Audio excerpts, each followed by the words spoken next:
మీ business ఏదైనా మీ ఊర్లో promotion చేయాలంటే అది సుమన్ టీవీతోనే సాధ్యం. ఇప్పుడే సంప్రదించండి. నమస్తే, welcome to Suman TV Kothagudem. March 21 international forest day.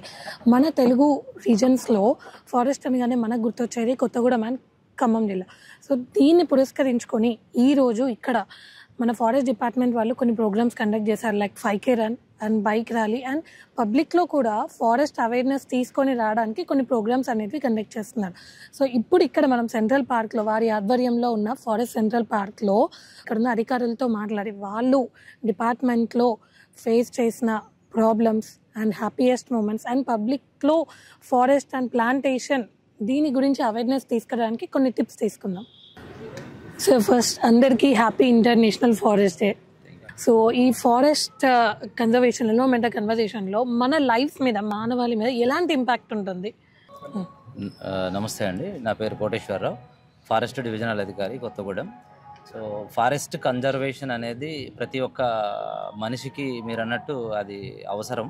ఎందుకు అని అంటే మానవుని యొక్క జీవనావళి, మనం పీల్చే గాలి, మనం తాగే నీరు, ప్రతి ఒక్కటి మనకి ఈ పర్యావరణం, ప్రకృతి నుంచి వచ్చేదే. ఏ మాత్రమైనా కానీ అటవీ సమతుల్యం దెబ్బతింటే ఖచ్చితంగా అది ఇమ్మీడియట్గా మన మానవాళి మనుగడపైనే తీవ్రమైన ప్రభావం చూపిస్తుంది. గత 2020-21లో మనం అందరం చూసాము. మన ఈ కరోనా వచ్చి మనం చాలా ఎంత ఇబ్బంది పడ్డామనేది ప్రతి ఒక్కరికి తెలుసు. సో అటువంటప్పుడు స్వచ్ఛమైన గాలి అనేది ఎంత అవసరమో మనందరము ప్రత్యక్షంగా మనం చూసాము.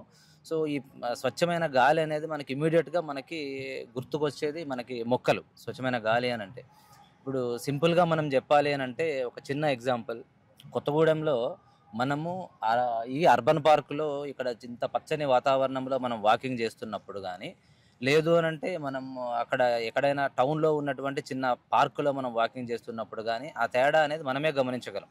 సో ఇక్కడికి అక్కడికి మనకి ఆ వాతావరణంలో ఉండే ఆక్సిజన్ శాతము బట్టి ఆటోమేటిక్గా మన ఇది రక్త ప్రసరణ వ్యవస్థ కానీ, ఊపిరితిత్తులు కానీ, శ్వాస పీల్చుకోవడం కానీ ఆటోమేటిక్గా మన ఈ వాతావరణాన్ని బట్టించే, వాతావరణంలో ఉండే ఈ పొల్యూషన్ బట్టించే ఆధారపడి ఉంటుంది. ఇది ఒక్కటే కాదు, మనం ఈ వర్షాలు పడాలన్నా, రైతులకు పంటలు మంచిగా పండాలన్నా గత 10 సంవత్సరాలుగా మనం చూస్తున్నాం.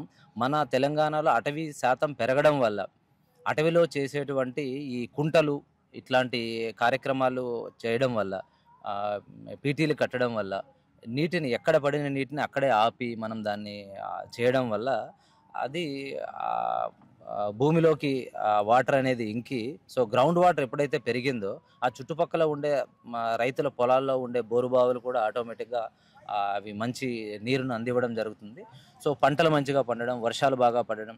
ఇది అటవీ సంరక్షణ అనేది కేవలం ఏదో ఒక అటవీ ప్రాంతంలో చేస్తే ఆ ఒక్క ప్రాంతానికే పరిమితమైనట్టు కాకుండా చుట్టూ ఉన్నటువంటి మానవ జీవనావళి, మానవ మనుగడకి ప్రత్యక్షంగా, పరోక్షంగా, ప్రత్యక్షంగా పాటుపడుతుంది.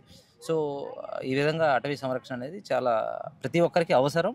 ప్రతి ఒక్కరూ కూడా పాటుపడినప్పుడే అది మనం దీంట్లో భాగం పంచుకోవాలి. ఎందుకనంటే ఏ ఒక్క ఫారెస్ట్ అధికారి కానీ, లేకపోతే ఎవరైనా ఒక ఏజెన్సీ ద్వారా కానీ చేసేటప్పుడు ఏంటంటే ఇది ఒక ఏజెన్సీకి సంబంధించింది కాదు కాబట్టి ప్రజలందరికీ సంబంధించింది ఇది. ఇప్పుడు మనం మొక్కలు పెంచడం కానీ, దాన్ని సంరక్షించుకోవడం కానీ, ఫర్ ఎగ్జాంపుల్ మనం ఒక టౌన్లో ఒక 2 మొక్కలు నాటాము అని అంటే దాన్ని పైన చాలా ప్రభావాలు ఉంటాయి దాన్ని సంరక్షించడంలో. సో ప్రజలందరూ కూడా దాన్ని ఇది నాది అని ఫీల్ అయినప్పుడు ఖచ్చితంగా దాన్ని సంరక్షించుకోవడం అది ఈజీ అవుతుంది. దానివల్ల మన మానవ మనుగడకి ఒక మంచి మార్గం అనేది సుగమమైంది. మీరు లైఫ్లో రిస్క్ చేసిన ఇన్సిడెంట్ ఫారెస్ట్లో?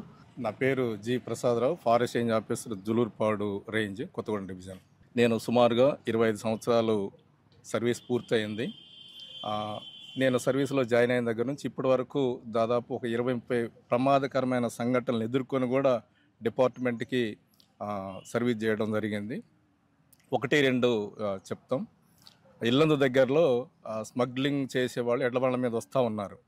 నైట్ వస్తూ ఉంటే వాళ్ళు సుమారుగా ఒక 15-20 ఎడ్ల బండ్లు ఉన్నాయి. మేము ఒక 20 మంది ఉన్నాం. వాళ్ళు మిడ్ నైట్ సుమారు 1 గంట 2 గంటల ప్రాంతంలో వాళ్ళందరూ ఒకేసారి వాళ్ళ దగ్గర ఉన్నటువంటి గొడ్డలు తీసుకొని మా మీదకి అటాక్ అయినారు. అటాక్ చేస్తే మేము తప్పించుకొని ఫెన్సింగ్ ఉంది ఒక పక్కనే, ఆ రోడ్డు పక్కన ఫెన్సింగ్లో తప్పించుకొని మేమందరం కలెక్ట్ అయ్యి మళ్ళీ ముందుకెళ్ళి వాళ్ళని మళ్ళీ ఆపి వాళ్ళని తీసేసుకొని మళ్ళీ ప్లాంట్గా మేము ఎడ్ల బండ్లని తీసుకొచ్చి డిపో ట్రాన్స్పోర్ట్ చేయడం జరిగింది.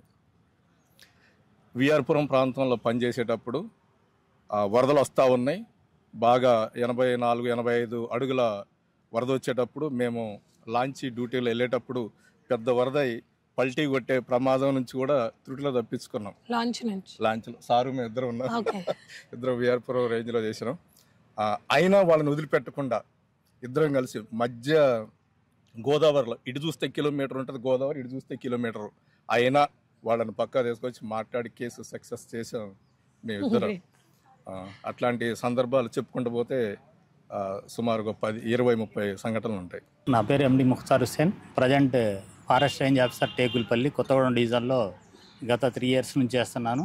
సో మన ఫారెస్ట్ ఏరియా అనగానే మన 2 తెలుగు రాష్ట్రాలలో కొత్తగూడెం, ఖమ్మం అని చెప్పేసి ఇక్కడ వైల్డ్ శాంచురీ అనేది ఎలా ఉంది ప్రస్తుతం? పాత వైల్డ్ యానిమల్స్ అవన్నీ వైల్డ్ శాంచురీ అనేది సో ప్రీవియస్తో పోల్చుకుంటే ఇప్పటికి ఎలా ఉంది?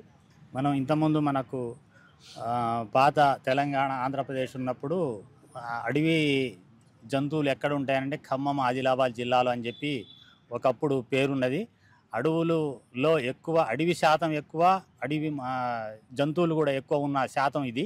అలాంటిది మనం ఎంక్రోచ్మెంట్కి బలయ్యి తర్వాత ఇలాంటి వైల్డ్ లైఫ్లో ఎంక్రోచ్మెంట్, హంటింగ్స్ ఈ విధంగా చేయటం వల్ల పబ్లిక్ దాన్ని ఎంక్రోచ్మెంట్ చేయడం వాళ్ళ నివాసాన్ని మనం చెడగొట్టినట్టు అయిపోయినాం. ఆ చెడగొట్టినప్పుడు వాళ్ళు ఎక్కడికి వెళ్ళాలనేది జంతువులు తర్వాత గ్రామంలో వచ్చిన తర్వాత వాళ్ళకి హంటింగ్ చేయటం ఇలాంటి అన్ని కార్యక్రమాలు చేయటం వల్ల అటు ఫస్ట్ అడవులు నరకటం, దాని తర్వాత ఇవి గుర్తికోయ వల్ల చాలా హంటింగ్స్ జరగటం జరిగింది. వాళ్ళ వద్ద ఉన్న ఆయుధాలతో వాళ్ళు హంటింగ్ చేయటం ఇలాంటి వల్ల ఇప్పుడు ప్రజెంట్ పొజిషను చాలా అడవి జంతువులు కనుమరుగై మనం వైల్డ్ లైఫ్ ఇది యానిమల్స్ ఇది మనం డేటా కూడా తీసుకుంటాం. డేటా ప్రకారంగా ఇప్పుడు కొద్దిగా అడవి జంతువులు రీసెంట్గా మనం ఖమ్మం జిల్లాలో కూడా గత 2-3 సంవత్సరాల నుంచి పులి కూడా తిరగటం జరిగింది. అంటే మనకు కొత్తగూడెం జిల్లాలో దగ్గర 7% ఇందాక డిఎఫ్ఓ గారు చెప్పినట్టు అంత గ్రీనిష్ పెరిగింది అనమాట. ఇప్పుడు ప్రజెంట్ పెరిగింది కాబట్టి మళ్ళీ ఆ జంతువులు ఇటు రావడానికి మనకు అవకాశం ఉంది. ఒక పులి తిరుగుతుందంటే ఆటోమేటిక్గా ఫారెస్ట్లో వేరే గ్రామస్తులు కూడా ఎవరైనా సరే దొంగలు కూడా వెళ్ళటానికి భయపడుతుంది. కాబట్టి అలాంటి జంతువులు మన అడవిలో ప్రవేశిస్తే మనకు ఎంక్రోచ్మెంట్, ఎన్విరాన్మెంట్ పెరిగే అవకాశం ఉంది. మ్యామ్, ప్రకృతిని తల్లితో పోలిస్తాము. తల్లి లేకుంటే మన లైఫ్ ఎలా ఉంటుందో మనం చెప్పాల్సిన పని లేదు.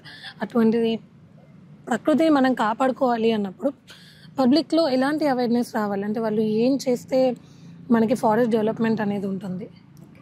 నమస్తే అండి, నా పేరు G Uma, forest range officer రామవరము.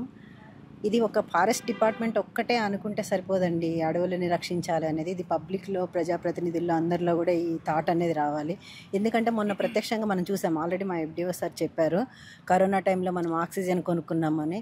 Future జనరేషన్లో మనం ఆక్సిజన్ కొనుక్కునే పరిస్థితి రాకుండా ఉండాలి అంటే ప్రజలందరూ కూడా దీంట్లో భాగస్వాములు కావాలి.